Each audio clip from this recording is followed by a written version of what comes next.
Hi everyone, welcome to the STATA tutorial series. In this first video, we'll cover our absolute basics. What is STATA, why we use it, and how to get started using do file to run our analysis in clean, efficient way. Okay, so we'll start from very basic. What is STATA? It is a statistical software package used for data management, analysis, visualization, and even programming. It's widely used in economics, sociology, public health, and policy, science, research, etc. Whether you're a student writing term paper or a researcher building a model, Stata helps you organize and analyze your data easily. Okay, let's take a tour at a Stata interface. Here we can type our commands. You can type and run individual command here. Um, Above that, there is a result window where your outputs and errors are displayed. On the right,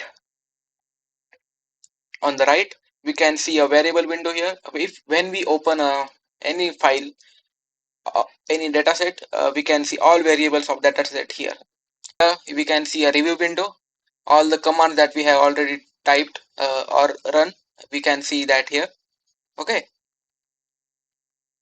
and the most important tool, the do file editor, which we'll talk about now. What is do file? And it is a very where you write, save, and organize all your Stata commands like script it instead of typing one command at a time in the command window. You write everything in the do file and run it very with a single click. This makes your work very easy to debug and professional. Hey everyone, in this part B of our Stata tutorial series, we will learn how to load a dataset from your computer and explore it using easy and powerful Stata commands. Start log file. Just like previous part, we'll begin by starting a log file. This saves everything we do, command, results, errors, so we can refer it back to it later. Load a dataset from your computer and explore it using easy and powerful Stata commands. Start log file. Just like previous part, we'll begin by starting a log file. This saves everything we do, command, results, errors, so we can refer it back to it later. Uh, this command, if the file with that name is already exists, replace will allow Stata to overwrite it. Now let's load a dataset from your system. This file we are using is called wage1 dta. It's stored inside the folder on my computer. In this case, we'll use this command cd. So this command will tell Stata to where to look, and use command will open the file and clear and remove any old data in the memory. This clear command will remove any old data in the memory. This will show all the variables in dataset including name, type, and labels. As we can see here, all the variables are written here, and the variable labels and storage type and display format, all of this by this command. Then this command gives us average, standard deviation, minimum, and maximum for each variable. As we can see in this table, we use summarize command, and all variables in the data set are appeared here, and the number of observation, mean, standard deviation, minimum, maximum of all that variables are written down in that table.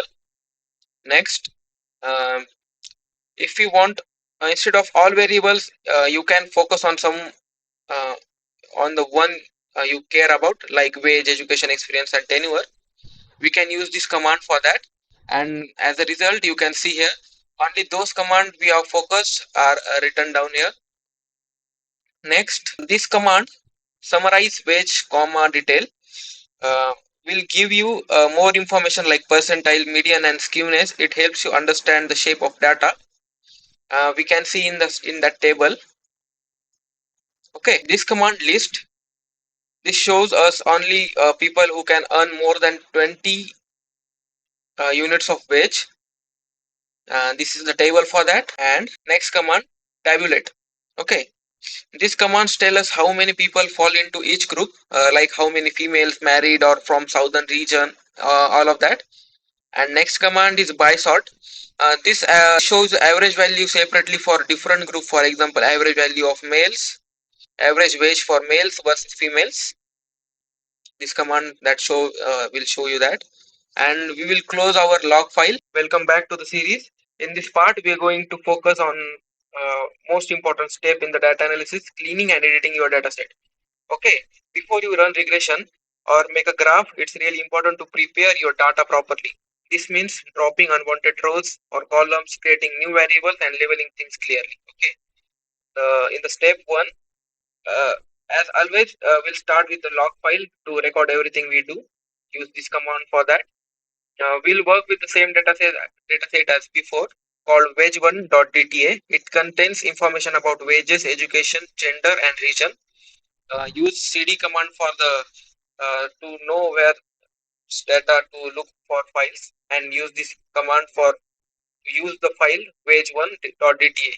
Okay, then let's say we don't want anyone who earn less than 1 in wage. Okay, then we will drop those rows from our data. Then we can use this command drop if wage is less than 1. Okay, this helps us remove error or extreme outliers. Okay, then we'll drop unnecessary variables.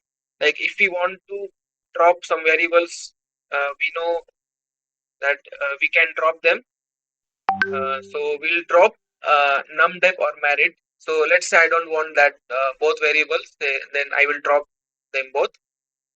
You can skip this step if you want to keep all variables.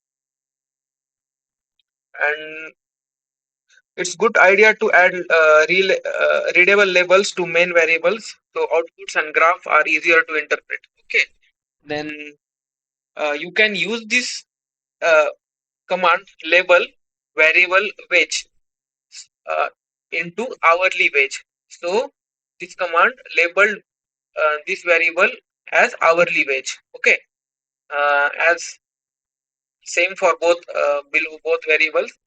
And then first, then we will create some variables. Let's say I want to create a log of wage. We economists sometimes use that type of variables in our research. So I want to create the L wage. So I will type command gen. So this command will generate a variable named log wage. So we can write it like that. Let's say I want to create a square of experience. Okay, then I can write like that.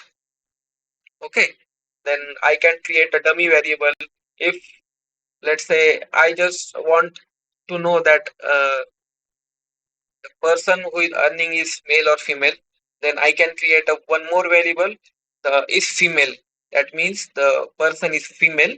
Then I want one. If not, then zero or dot. Okay, then this command will do that, and same for both.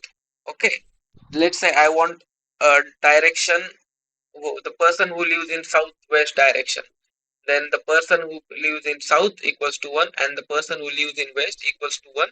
This command will give you the person who lives in south and west. Okay, now we'll let's say I just want to keep this many commands like wage, education, experience, tenure, female and non-white people, log of wage, experience square is female, and so on. Then I can keep that. uh, okay, for if you want to see the variables that we have generated, edited and labeled, you can click here and see what we have done. This is our final result. Okay, it's important to close the log file every time you do that, so that the file will save in the our computer and we can see it later, or if you want to edit or anything. Okay, hi everyone, let's start with the part D of our stata tutorial series. This is where things get exciting. We'll know how to use data to run regression, analyze on your data. We'll start with the simple regression, move to the multiple regression, and also learn how to export results into Word or Excel using outrage to command. Okay. So as always, start our log file to save our output using this command. Okay, we'll load our clean version of our dataset. In the part C, I have saved that wage1 file that we have edited and cleaned. So use that file that we have said in the part C. Okay, so load that data using these commands. Let's start by regression wage on education. This means we are checking if education leads to higher wages. Okay, this is a very simple regression. Use this command reg wage and education. Okay, STATA gives you a table with coefficient, standard error, t-stat and p-value. The coefficient of education shows how much wage increases with each extra of education. Okay, this table shows you. This is a simple regression table for wage and education. Uh, this coefficient will show you of education shows how much wage increase with each extra year of education. Okay, this is simple, and this is the standard error. This is a t-stat. This is a p-value, and this is the coefficient interval. Okay, and we will move to the multiple regression. Now let's add more controls like experience and tenure to see how they affect wage. Okay, this is a multiple regression model. So we'll type reg and type the variables that we want. Okay, here I typed wage, education, experience and tenure. Okay, this helps us to isolate the effect of education while controlling for other factors. Okay, here we can see the table for that regression. You can interpret the coefficients here: standard error, p value and the coefficient interval. Okay, then we will move towards multiple regression with robust estimate. Okay, sometimes we want account for herodisticity. We do the sorry. Sometimes we want to account for sometimes we want to account for heteroscedasticity. We do that using robust standard error. Okay, simply after the this multiple regression model, we'll use comma and use this command robust.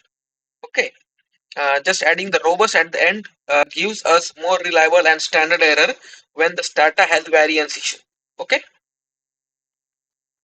we often need to save our regression results to reports and papers. For that, we will use outrage2 command.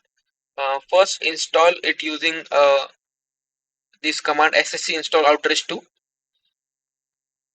Then, after running the regression, export it like outrage2. Use this command outrage2 using regression output doc and replace. Okay, this creates a word file with a clean regression table, perfect for pasting into assignment, paper or presentation. Okay, if you run another regression and want to add it to the same file, use append. So a log of wage as independent variable which we created in part C. Once we are done, don't forget to close the log file. Hey everyone, welcome to the part F, and we are going to explore programming basics in STATA. Don't worry, it's very beginner friendly. We'll cover three main things: macros for reusable variables, loops for repeating commands, and how to write a clean and modular do file. Okay, first we'll look into what macros are. A macro is like a shortcut. Okay, it helps us avoid typing the same thing again and again. First, local macros. Here Here we created a macro called myvar. This that store word wage. Then we use inside the command by typing myvar with a backsticks and a single quote. Okay. Then a global macro can be used anywhere in your session. It start with a dollar sign, and be careful with global. They don't go away after the do file runs unless you clean them manually. Okay. And loops are used when we want to repeat commands for many variables. Like here, for each for each where in wage, education, experience, and tenure. Summarize where. This will run summarize for four times, once for each variable. It's great way to avoid copying and pasting the same code again. And here another loop. This is for numbers. Okay. For each where in wage, education, experience, in tenure, we will create another variable called log of all of this. uh, we will type chain log var in is equals to log of var. Okay, this uh, let's say we want to create the log version of several variables. We will use this command, and this will generate log of wage, log of education without repeating code. Okay, it's very simple. Now suppose you want to label three dummy variables, name d1 to d3. Okay, use this command for that. For value I is equals to 1 1 slash 3, gen di is equals to 0. Okay, this will generate and save when working with a numbered variable. Okay, this saves time when sorry, suppose you want to suppose you want to label three dummy variables, name from d1 to d3. This type this command for value I is equals to this, and gen di is equals to 0. This will create three variables. We can see it here, 1 2 3. All the values are generated 0 0 0 as we typed. It's And don't forget to close the log. Okay, in this part we learn the basic of programming in Stata. You know how to use macros, loop, and how to write clean readable to file. This tool will help you to save and avoid errors, especially when your data sets are analyzed and get bigger. Okay, let's start with the part F of Stata tutorial series. In this part, we'll explore time series data and panel data, two powerful data structures that help us to study changes over time. First, we'll learn time series data. It means we are looking at one unit, like a country, over several time periods. Okay, to make things easy, let's create a mini data set showing GDP from 2000 to 2004. Okay, uh, these are the inputs. Let's I manually entered the small data set. You can also do it. Let's tell data that year is our time variable. Okay, so we'll use this command t-test year. T-test declare this as a time series data. Okay, very basic. Now let's plot GDP over time. This command ts line GDP, it will show a line graph of GDP values from 2000 to 2004. Okay, after this command, the Stata will show you this graph.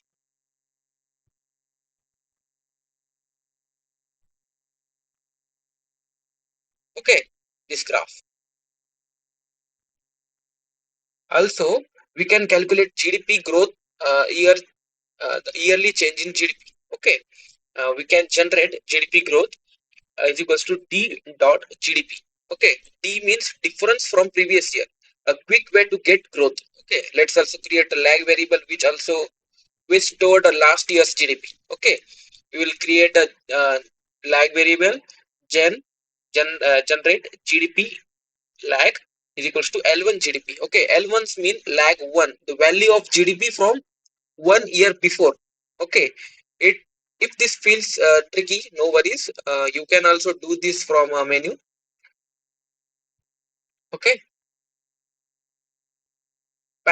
so we'll start panel data. Now let's move to the panel data. This is when we track many individual across time. Okay, we'll use a data set called wagepan.dta, which has info of people's wage over multiple years. Okay, we'll describe it. I told you how to describe what does it mean. It shows all variable. It's a variable label on and all of that. Okay, tells data that this is a panel data using, okay, using this command. Declare this is a panel data. X, X T S E T NR year. Okay, NR means person ID here. Okay, and year is a year of observation. This means each year, each person is observed over over time. Okay, over 1 year. You can also do this from menu.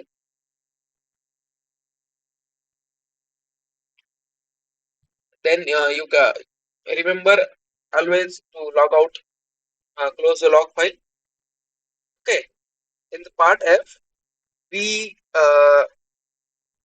learn how to set up time series with t-test, analyze panel data with x-test, use lag, growth, and plot, keep a clean log file for your work. And part G, we'll learn how to merge and append dataset perfect when your data is split across files. Okay.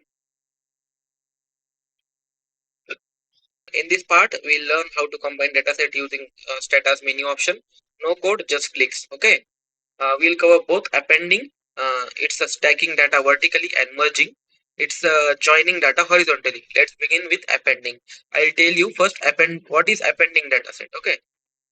Imagine we have sales from 2020 and 2021. We just want to combine both years into one big dataset. Okay. Then I'll tell you how to do it. Go to the file, click on it, open.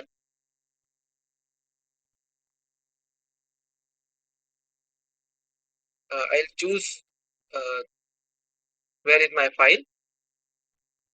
I'll choose sales from 2020 to 20, open, and then now go to the data.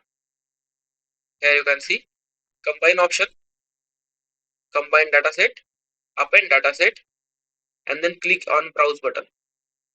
Okay, we have to search for another file of sale 2021. Click on it, open it. Okay, and just click on OK button. Then we can see the data of 2020 and 21 are appended. Okay, Stata has added the rows from 2021 to 2020, and you have one dataset with the 4 rows from both years that appending quick and clean. Okay, then we'll learn merging dataset, joining by IDs. Okay, now let's learn how to merge datasets, joining data side by side using a common ID. Okay, first we learn one to one merge. Okay, I'll tell you what is it. Don't worry. Suppose we have file with the one student name and another with the test score. Okay, open. Click on file button. Open. Search for the file that you are gonna merge. In my case, the file name is students DTA.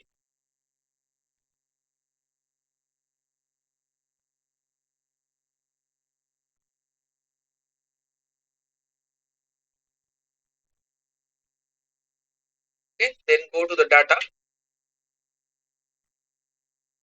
Combine data set. Merge two data set. One to one key variable. I'm talking about this. We are talking about this one to one key variable.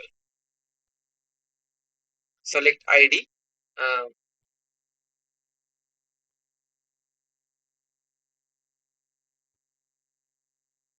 and then browse.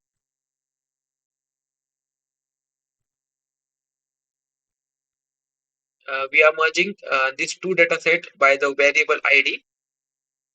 Okay, and then okay. Now we have matched each student with their score.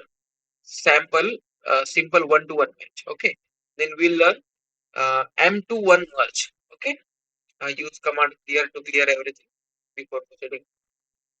Let's try the case where the main file has multiple row per department and the second file has just one row per department name. Okay, open the sale by month.dta in my case. I'll open it.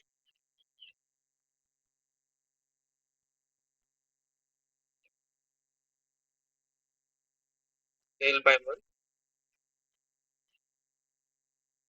and I'm going to merge it with file name department.dta. Okay, combine data set, merge two data set. I'm gonna use department variable here, not ID, delete ID, and gonna browse for that file. Which file? Department.dta. Open. I'm gonna use many to one key variable here, as I told you already, and we successfully merged these two files. Hello everyone and welcome to this comprehensive tutorial on simple regression analysis using STATA, and I'm going to walk through everything from basic terminology to advanced concepts like log transformation, Gauss Markov assumption. This tutorial is designed to give you both theoretical understanding and practical skill in regression analysis. Okay, today we'll cover 10 major topics starting with the basic terminology and ending with the variants of OLS estimators. Let's begin by opening our STATA session and setting up our working environment. Okay. Let's start with the section 1 simple regression terminology. First, I'll clear any existing data and set up our environment. The clear all command remove all data and setting up from memory, giving us a fresh start. Okay. The set more off prevents data from pausing output when the screen fills up. Okay. Set scheme colors. This command set scheme as color set the clean colors scheme for our graphs. Okay. Now let's create some example data. The set this command the set obs20 creates 20 empty observation. Set seed 1 2 3 4 5 ensure our random numbers are reproducible. Anyone running this code will get same result. Okay, and I'm gathering two variables, experience and wage. This is the command gen experience is equals to r uniform 1 comma 10 creates random experience value from 1 to 10 years. For wage I'm using formula wage is equals to 15 plus 2 into experience plus error term. Okay, this represents a two relationship between where each year of experience increases wage by $2 starting from. Now let's understand the key terminology in regression. We have the regression model wage is equals to beta naught plus beta 1 into experience plus u. The estimated equation is equals to wage hat is equals to wage beta naught hat plus beta 1 hat multiplied by experience, and the residual is equals to wage minus wage hat. Okay, let me run the regression. Okay, use this command regression wage and experience. This command estimate our coefficient using ordinary least square. Okay, looking at the output we see the coefficient on experience is 2.41. What does it tell? This tells us that each additional year of experience is associated with the $2.41 increase in wage. Okay, the constant 13.59 is the predicted wage for someone with the zero experience, and the R square is 0.8039. This means 80.37% of wage variance is explained by the experience. Okay, the predict command creates new variable. Okay, we'll use this command predict wage hat xb. This generates fitted value while predicting u hat residual create residual. Okay, this command predict u hat comma residual it creates residual. Notice that when we summarize residual their mean essentially 0. This is a key property of OLS regression. Okay. Next, moving to section 2, let's look into a practical example to understand the coefficient interpretation. Okay, first I'll examine the relationship between study hours and GPA. I'm creating 100 observations of student data. Okay, I'll create this command gen study gen and generate this variable study hours and use this command r uniform from 5 to 25. Okay, this creates random study hours between 5 to 25 per week. Okay, for GPA I'm using GPA is equals to this equation GPA is equals to 2 plus 0.8 into study hours plus error term. Okay, the replace command ensure GPA stays within a realistic bound of 0 to 4. Running the regression we get a coefficient of 0.077 on study hours. This means one additional hour of studying per week is associated with 0.077 point increase in GPA. Okay, so studying 10 more hour per week would increase GPA by about 0.77 points. Okay, let me show you the scatter plot with the fitted line. Okay, this line is a fitted line. Notice how point cluster around the regression line showing a positive relationship.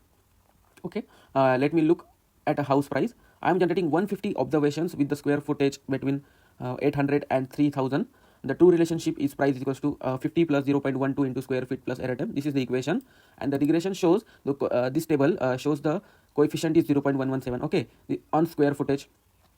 Since the price is 1000 and this means each additional square foot increase the home value by $117. Okay, and the 1000 square foot larger home would cost about $1,17,000 more. Okay, the scatter plot this scatter plot shows Let me open the plot. Let me open the graph. This scatter plot shows the strong linear relationship between less scatter than our GPA example.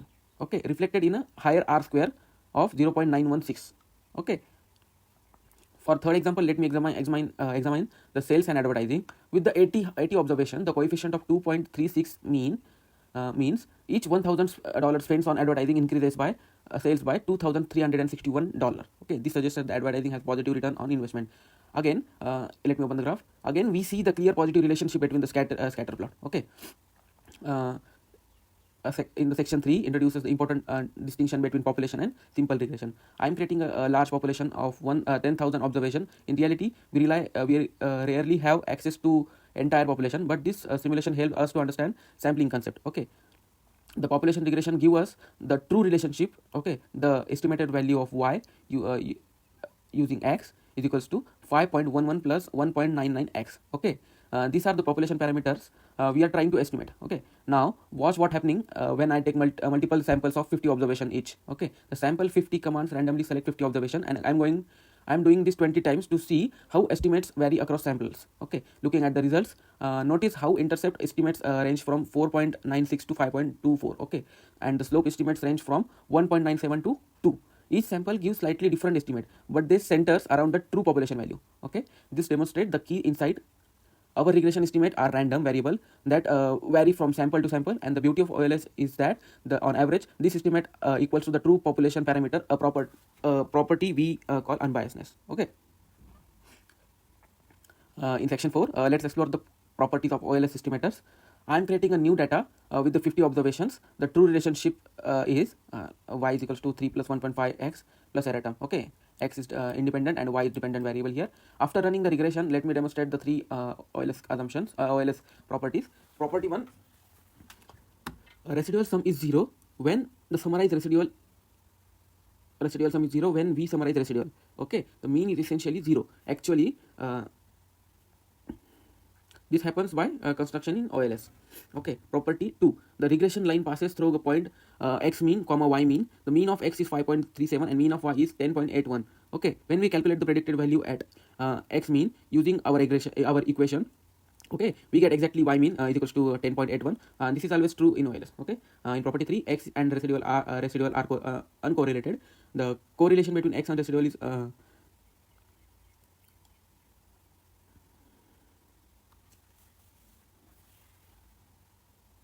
correlation between x and residual is essentially 0. This orthogonality condition is what allows us to separate the effect of x from error term. Okay, now let me show how OLS actually calculate the coefficient. I am computing the deviation from mean. X deviation is equals to x minus mean of x. This equation gives us deviation of x. Okay, the same for y. And the slope beta 1, this is the equation for beta 1. You can take a look at it. And the intercept beta naught, this is the equation for beta naught. Here beta 1, we have to first derive the beta 1, then we have to use in this equation the when we manually calculate the coefficient, this coefficient exactly matches with the STATA results, confirming our formulas are correct. You can calculate these results and check with your own. You can take it as homework. Okay, examples on simple regression and interpretation of results. Okay, in the section 5, section 5 provides a detailed interpretation of a regression using CEO salary and example. I am creating a data for 209 CEOs where salary depends on company's return on equity. We called it ROE, and the regression equation is salary is equals to 859.26 plus 20.25 into ROE. Okay, what is ROE? Return, company's return on equity. Okay, this is our equation. Let me interpret. This represents this 895.26 represents predicted. This represents the predicted salary when ROE is 0%. Okay, the CEO of the company with the 0% return would earn 8,95,260. Okay, the slope 20.25 represents for each 1% point increases in ROE, the CEO salary increases by $20,000 to $250. Okay, this is economically significant. The company improving ROE, the return on equity from 10 to 20% would see CEO pay increase by $2 lakh. Okay, nearly $2 lakh. This is the statistical significant result. The t statistic of 3.5 and p value of 0.0006 indicates the relationship is statistically significant at any conventional level. Okay, we can reject the hypothesis and ROE has no effect on salary. Okay, confidence interval, we are 95% confident that true effect of ROE on salary is between 8,000 and 31 $8,000 and $31,000 per percentage point. Okay, uh, at return of equity is equals to 20%, then predicted salary is nearly around 13 lakh dollars. Okay, when the ROE return on investment is 30%, the predicted salary is 15 lakh dollar. Okay, however, note the R square is only 0.056, meaning return on equity explains just 5.6% of salary variation.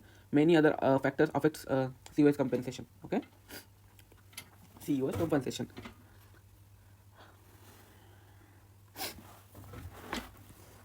Section C explores how we measures the goodness of fit using R square. Continuing with our CO salary example, let me explain the three type of variation. Total sum square. This means this measures the total variation in Y around its means, around its mean. Okay, here total sum square is equals to this number. Okay, explain sum of square. This is the variation explained by model. Okay, and this is and the residual sum square. Okay, this is unexplained variation. This satisfies the equation total sum square is equals to explained sum square plus residual sum square. Okay, this means our model explains only 5.58% of salary variation. The remaining 94.42% is due to the factor not in the model, perhaps company size, industry and CEO experience, and the performance matrix beyond return on equity. Okay, for our interpretation, when R square is less than 0.25, it is a poor fit. Okay, when the R square is between 0.25 and 0.5, it is a moderate fit. When the R square is between 0.5 and 0.75, it is a good fit. And when the R square is greater than 0.75, it is an excellent fit. Okay, a low R square doesn't necessarily mean the model is useless. It might still provide valuable insight about relationship between variables. Okay. Section 7 covers logarithmic transformation, which are crucial for many economic relationships. I am creating a data of 200 variation of sales and price. Let me show you 4 different functional form. Okay, linear form, which is price equals to beta naught plus beta 1 into sales. This coefficient 0.59 means 1 million increases in sale increases by 0.059 dollars only, or 5.9 cents. This assumes the constant effect regardless of sales level. Okay.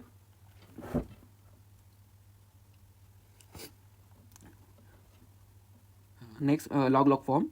When we use this, when we put log on both sides, like we put log on dependent and independent variable both, the coefficient 0.47 is elasticity. It means 1% increase in sale leads to 0.47% increase in price. This is the constant regardless of the level. The percentage effect the same for small and large firms. Okay. When we just put log on the dependent variable, let's say log price is equals to beta naught plus beta 1 into sale, the coefficient this means the 1 million increase in the sale increases the price by this much percent. Okay, multiplied by 100 multiplied this gives a constant percentage change for absolute change in sales. Okay, if we put log on just independent variable, then this is the equation for that. The coefficient 191.61 means 1% increase in sales increases by $1.92. Okay, this gives the constant absolute change for percentage change in sales. Okay, let me show you all 4 forms of for visually. Notice different transformations capture different type of relationship. The log form often works well for economic variables that grow proportionally. Okay, you can take a look at these 4 graphs.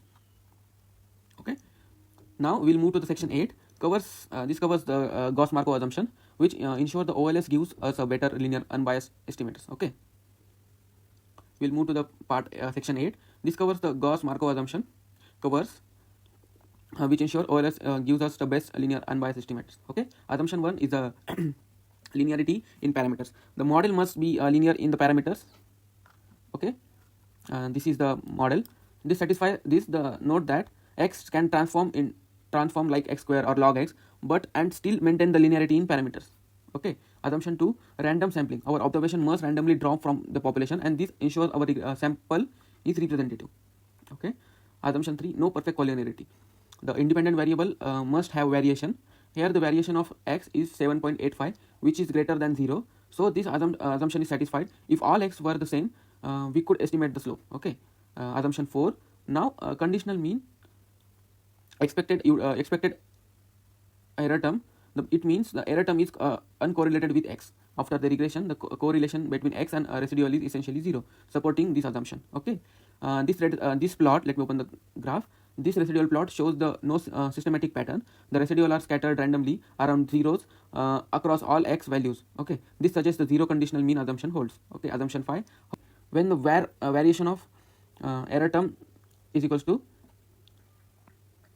this sigma square, the error variation should constant across all x values. Okay. Let me demonstrate by comparing homoscedasticity and heteroscedastic cases. In the homoscedastic case, left in the left side, the spread of residual is constant across x values, and the heteroscedastic case, the right, the spread increases with x. The fan shape indicating the heteroscedasticity. Okay, the heteroscedasticity doesn't bias OLS estimate but affects standard errors. Okay. In the section 9, demonstrated that OLS estimates are unbiased. On average, they equal the true population parameters. I am running the Monte Carlo simulation with the 1000 replications. In each replication, I generate 50 observation. True model is y is equals to 2x plus error term. I estimate the regression and save the coefficient. Okay. After 1000 replication, true beta naught is equals to 5, and the average beta naught hat is 5.020. Okay, and the true beta 1 is equals to 2, and the average beta 1 hat is equals to 1.995. Okay, the average are very close to the true values. The t-test confirm we cannot reject the hypothesis that average estimates equals to the true parameter p value. Okay, and the histogram. Let me open the graph. This histogram shows the distribution of beta 1 hat across our 1000 samples. Notice is center on true value of 2. With a normal looking distribution. Some samples are overestimate, others underestimate, but on average we get it right. Okay. This is what unbiasedness mean. Estimate of beta hat is equals to beta. While any single estimate might be off, if we could repeat the sampling process many times, our average would equal to the truth. Finally, section 10 examines the variation of OLS estimators. Now, how precise our estimators are. Okay, the variance formulas are variation where. Okay, this is the variation of beta 1 hat, and this is the variation of beta naught hat. Okay, here it is this is a sum of total sum of square of x. Okay, let me calculate this manually. Okay, these are the results. Okay, this matches the STATA standard error exactly, confirming our formula. Higher the sigma square. Okay, higher the sigma square, higher the variance. Okay, less precise. Okay, higher the sigma square means more noisy our sample is, the higher variation in the results we found. Okay, which is less precise. Higher the total sum of square is, then the more variation in x, the lower variation in lower the variance and the more precise is. Okay, the larger n, the more observation it is, the lower variation it is. Okay, let me demonstrate the effect of sample size. I'll estimate the same model with the different sample sizes. Okay, this graph clearly shows that the sample size increases from 25 to 500. The standard error decreases from 0.119 to 0.28. Okay, the larger sample give more precise estimate. This is why researchers always want more data. It reduces the uncertainty in our estimate. Okay. In the conclusion, we covered a comprehensive introduction to simple regression analysis, simple regression model using STATA, basic terminology and interpretation, distinction between population and simple regression, OLS properties and derivation, R square and log forms. Okay.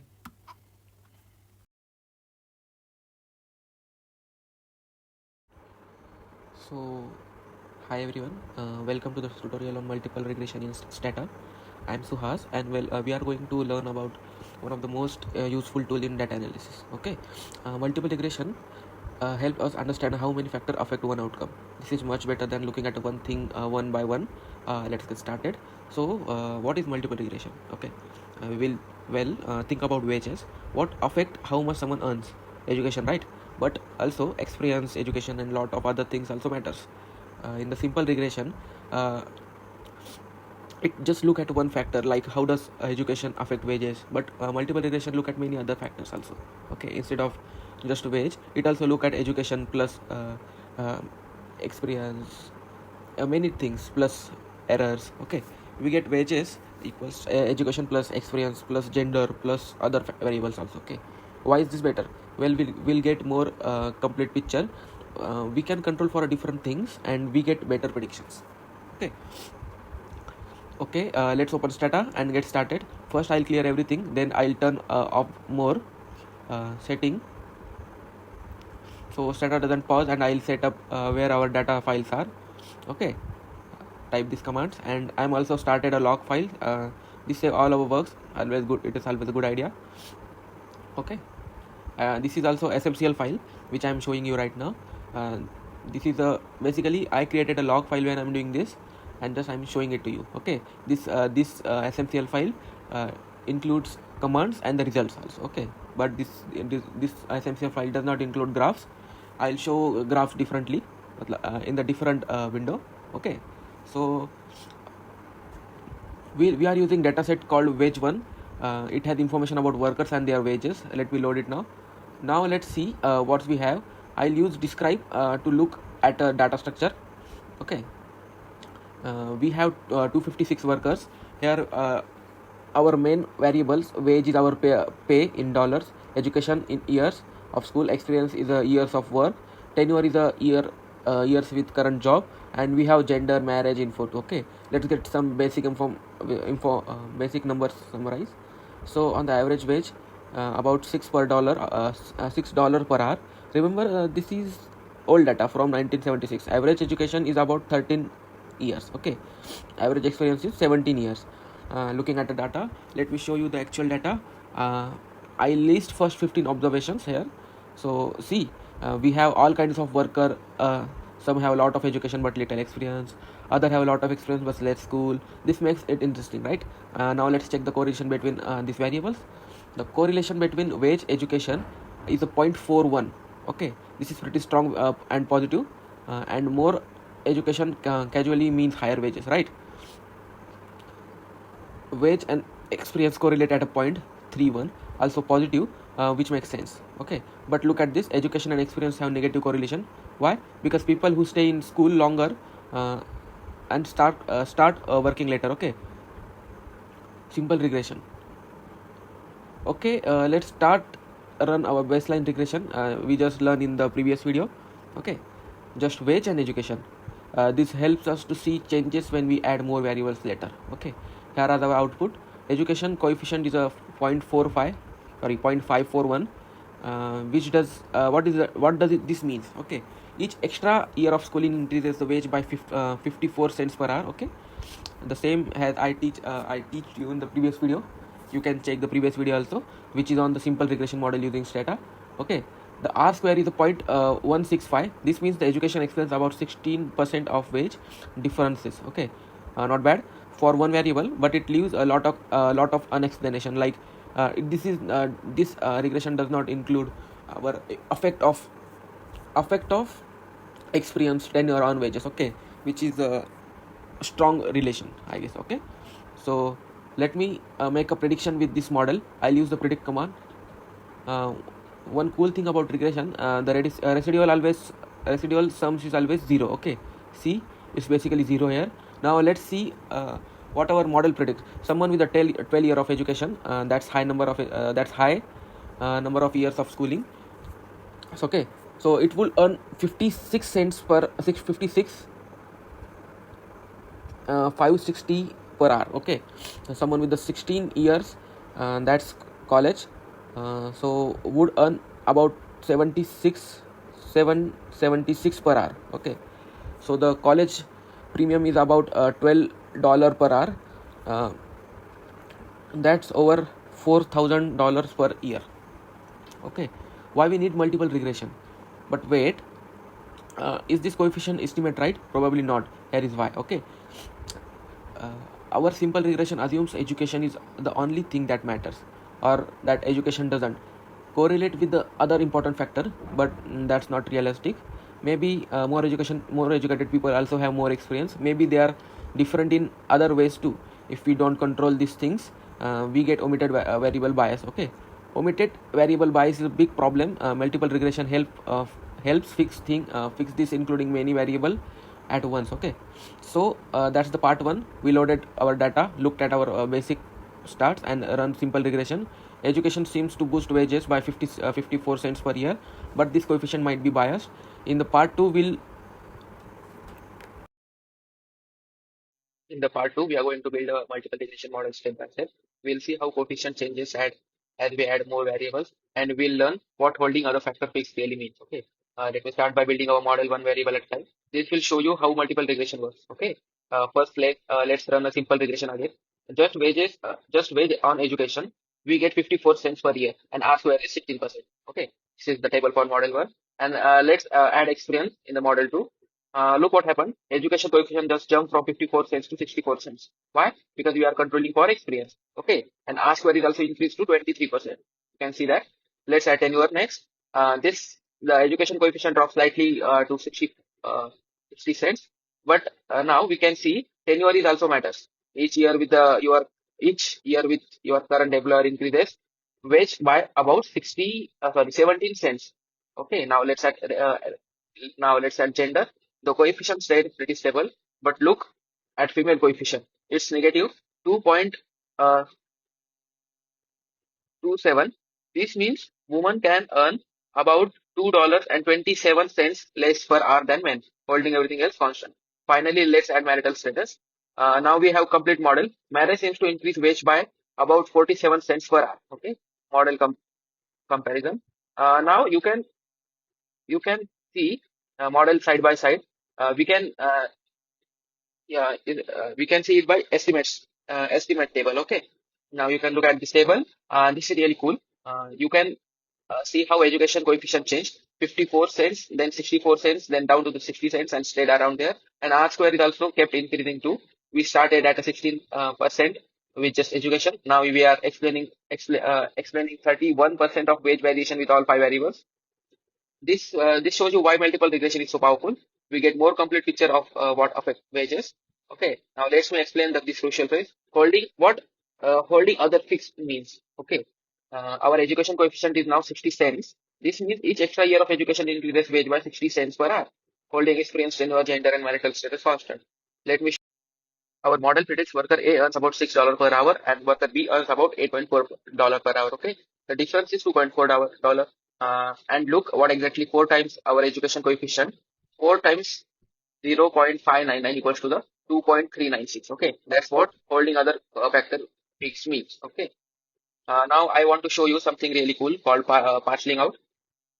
And this is another way to think about multiple regression. Instead of studying one big regression, we can break it into simple steps. First, I'll regress education and all other variables uh, like this. And this gives me the residual and the parts of education that now explaining my by experience, tenure, gender, and marriage. Okay, not I'll regress wage on just this education residual. I get exactly the same coefficient, 0.599. This shows that our model regression coefficient captures the effect of education that independent of all other variables. Okay, this is why we say holding other factor fixed. We literally looking at a part of education that's separate from everything else. Let's see how much better our prediction got with the multiple regression. With the simple regression, correlation between actual and predicted wage was about 0.41. With the multiple regression, it's 0.56. That's a big improvement. And our prediction are much more accurate when we include more relevant variable. Okay, let me make some realistic prediction with our model. Recent male college graduate with 1 year of experience would earn about 6.5 per hour. Recent female college with a graduate of same experience would earn about 4.2 per hour. Today we learn about hypothesis testing, confidence interval, and checking the assumption that makes our regression valid. This is where statistics get really practical. Let's start with the main regression model from part 2. Look at the t-statistics in the output. The education coefficient is 0.556 with the t-statistics of 11.14. That's the huge. The rule of thumb is that the t-statistics above 2 indicates the statistical significance and the p-value is 0. Okay, which means there is virtually no chance this coefficient could be 0. We are very confident education really affect wages. Let me show you how to calculate this manually. T-statistic is just a coefficient divided by standard error. 0.556 divided by 0.05 equals to 11.144. Okay. Now about experience, the t-statistics is only 1.56 with a p-value of 0.12. This is not significant at 5% level, but we can't be confident that experience affect wages in this model. The female coefficient has t statistic negative like minus 6.53. This is highly significant. We are very confident there is a gender wage gap in this data. Let me test a specific hypothesis. Suppose I want to test if the education coefficient is equal to 0.5. I calculate the t statistic as 0.556 minus 0.5 divided by the standard error, which gives me 1.117 with the p-value of 0.265, which is not significant. Okay. T-tests tell us if coefficients are significantly different from zero, but confidence interval tell us the range of possible values. For education, the 90%, 95% confidence interval goes from 0.45 to 0.564. This means we are 95% confident the true effects of education is between 0.4 and $0.65 per hour. Okay. For the female coefficient, the interval goes from negative minus 2.265 to minus 1.21. This is since this doesn't include zero, we know it's statistically significant, and the entire range is negative, confirming the gender wage gap. Okay, notice you can type this command, and if the F statistics is 64.67 with the p-value of zero, so the education and the experience are definitely jointly significant, even though experience alone isn't significant. What about demographics? Let me test if female and married are jointly zero. You can use this command. And F statistics is 25.42 and p value is zero. So the demographics definitely matter for wages. Okay. And the overall model F test appears at the top of our regression output. F equals to the 60.61, which is highly significant. And this means our model as a whole expresses significantly more variation than just mean. Okay. Now let's check if our independent variable are too highly correlated with each other. This is called multicollinearity and it causes problem. First let me look at the simple correlation. Okay, this is a correlate command, and the highest correlation is between education and experience is minus 0.3, and that's moderate but not too concerning. The better test is that the variation inflation factor, or VIF, which is very important term. Give your attention here, and this shows the how much the variation of each coefficient is inflated due to the correlation with other variables. Okay, all our VIF values are very low. Highest is 1.61 for experience, which is excellent. The rule of thumb is VIF above 10 indicates serious multicollinearity, and VIF above 5 might concerning. Our mean of VIF is only 1.28. Okay, this means our coefficient estimates are precise, not affected by multicollinearity. Another important assumption in homoscedasticity, that the error variation is constant. Okay, let's test this. I'll create a scatter plot of residual versus fitted value. If we see a random scatter around zero, that's good. If we see a pattern of fanning out, this suggests the heteroscedasticity. Okay, look at this graph. This plot shows some evidence of heteroscedasticity. The spread seems to increase with the fitted value. Let me run the formal test. The Gauss-Pangan test has a chi-square of 139.71 with the p-value of 0, strongly insignificant, strongly indicating the heteroscedasticity. And the white test also has a chi-square of 72.38 with the p-value 0, confirming the heteroscedasticity. This doesn't bias our coefficient, but it makes our standard error unreliable. The solution is to use robust standard error. Okay, let me compare the regular versus robust standard error. Notice the coefficient are identical. Robust standard error don't change the coefficient, but some standard error changes. For the education, regular standard error is 0.050, but the robust standard error is 0.63, 0.063. That's the meaningful increase. For experience, the robust standard error actually decreases slightly from 0.012 to 0.01, which you have a heteroscedasticity. It's safer to use robust standard error for your hypothesis test and the confidence interval. Let me check for the outliers and the influential observation. I calculated leverage, standardized residual, and the Cook's distance. And this help identify observations that might be driving our results. Our threshold are 0.019 for high leverage and 0.008 for high Cook's distance. We have 50 observations. Finally, let's think about economic significance versus statistical significance. The education coefficient is 0.556. It's highly insignificant. Highly statistically significant. But is it economically meaningful? 0.0556 per hour times 200 hour equals to the 4 times $1 annually. For 4 year college degree, that's $4,445 per year. Okay, that's definitely economically significant. And the gender wage gap of 1.741 per hour equals to $3,483 nearly. Okay, it's annually, and relative to the mean wage of 5.9, that's 29.5% gap. That's both statistically and economically huge. The marriage increases wage by 0.559 per hour, and the one or $1,120 annually. This is marginally significant with the p-value of 0.051. Okay, let's compare. Let's start with the part 4, the final part. In this part, we'll explore omitted variable bias, test different model specification, and learn best practices for real world analysis. This is where theory meets practice. Okay. Let's start with the one of the biggest threat of regression analysis, the omitted variable bias. This happens when we leave our important variable that affect outcome. What happens with education coefficient as we add variables? Okay, in this table, when we only include education, we get estimates, add experience, and coefficient just jumps significantly. Then when we add our control variables, it drop back down. Okay, this is this just isn't number crunching. It tells a story.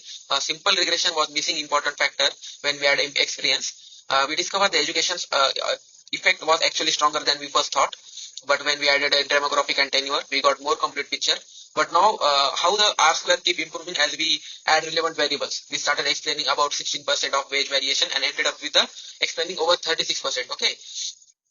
Always think carefully about what variables you might be missing. Theory should guide you variable selection, not just convention. Next, let's test whether our regression model is the right functional form. Maybe the relationship between the education and wages isn't perfectly straight. I'll create a square term for education and experience and test if they improve model. Okay, this is the quadratic model results. The test shows this curved relationship are highly statistically significant. This suggests that education and experience have diminishing return. Each additional year matter less as you get more education and experience. Notice how adding these quadratic terms improve the R square and lower our AIC. What evidence that non-linear model fits better? STATA also has built its test like reset or link test. Both tests strongly reject our linear specification, confirming we have functional form problems. What is the key inside them? Don't assume the relationship are linear just because it's convenient. The data is telling us that it's really most complicated than straight line. Okay. Sometimes the effect of one variable depend on another variable. This is called interaction effect. For example, does return on education differ for men and women? I can test this by creating interaction between education and gender. Okay, this is the model, this is the interaction model, and the interaction term is negative. Okay, suggesting that the education might benefit women less than men. However, the test show this interaction is not statistically significant. This means we don't have strong evidence that education affects men and women differently in our sample. The gender wage gap appears to be a level difference, not slope difference. Okay, the interaction add complexity. So only include them if theory suggests that they are important or if they are significantly improve your model. However, you choose the best model when you have many possible variables. Let me show you a systematic approach. I use forward selection. Start simple and add variables one at a time. Okay, this is a forward selection table. Now watch how the R square improve at each step. Notice how the information criteria changes. AIC and BIC both keep decreasing, which means each variable is improving the model enough to justify its inclusion. Okay, the biggest jump is explanatory power, come from adding education first, then experience, then demographic variable. Tenure and marriage add smaller but meaningful improvements. Information criteria help balance model fit against complexity, but won't just keep adding variables forever because they are penalize complexity. Okay, my recommendation, start with the theory, use statistics to refine and always consider what makes sense for your specific research question. One of the main goal of regression is often prediction. Let's see how well our model predict wage and different type of worker. Okay, this is the prediction example. Our model predicts very similar wage for new college graduates and experienced high school worker. That's interesting. It suggests that education and experience can substitute for each other of to same extent. Okay, the correlation between actual and predicted wage tells us the prediction accuracy. The correlation above 60% is pretty good for wage data, which has lot of individual variation. For real predictions, you also want the confidence interval around your forecast. This gives you a range of uncertainty. Remember, the predictions are only as good as our model and your data. Don't extrapolate too far beyond our sample. Okay, good analysis doesn't stop with one model. You need to check if results are robust to different significations. Okay, or specifications. One One check is to exclude potential outliers and see if your main result changes dramatically. Okay, this is the robustness comparison. And we identified some extreme observations and re-estimated without them. The main pattern stays the same, education still matters. The gender gap persists and tenure is important. The coefficient changes somewhat, but basic story doesn't change. That reassuring, it's suggest our findings aren't driven by just a few unusual observations. In some cases, outliers can completely change your result. When that happens, you need to investigate why those observations are unusual. Sometimes you need to try completely different model form for wage education and log transformation are common. Okay, okay. This is the log linear comparison. In the log specification might be In the log linear model, the coefficient represents percentage changes rather than the dollar changes. Notice how the specification actually fits the data better. Higher R squared. Okay. The log specification might be more appropriate because wage effects are often proportional. A $1,000 rise means more to someone earning 12,000 than someone earning a 100,000. Compare different specification and choose based on both statistical fit and economic interpretation. Let me wrap up the practical recommendation based on everything we learned. First, I will start with the theory. Don't just throw the variables because they are available. Think about what should really matter. Is it really matters? Second, check your assumptions systematically. We found heteroscedasticity, so robust standard errors are essential. So we found functional form problems. We consider non-linear specification. Third, we transparent about your model selection process. If you tried multiple specification acknowledged, that just don't just report a best looking result. Fourth, focus on statistical and economic significance. Statistically significant effect that's economically tiny might not matter in practical. Fifth, always do robustness check. Our outlier analysis showed our results are reasonably stable. We strengthen our confidence. Okay. Finally, interpret our result in context. We found strong evidence of gender wage gap, meaningful returns to education, and important tenure effect. What do this means for policy or business decision? Okay. Now, congratulations, you have completed the comprehensive journey through the multiple regression analysis. Now you understand how to build models, test assumptions, and interpret results responsibly. Okay. Multiple regression is a powerful tool for understanding relationship in data. But like any tool, we work best when we use thoughtfully and critically. After this, uh, After this lecture, you can read any paper that available on internet. I will also mention in the link in the description. You can check it out.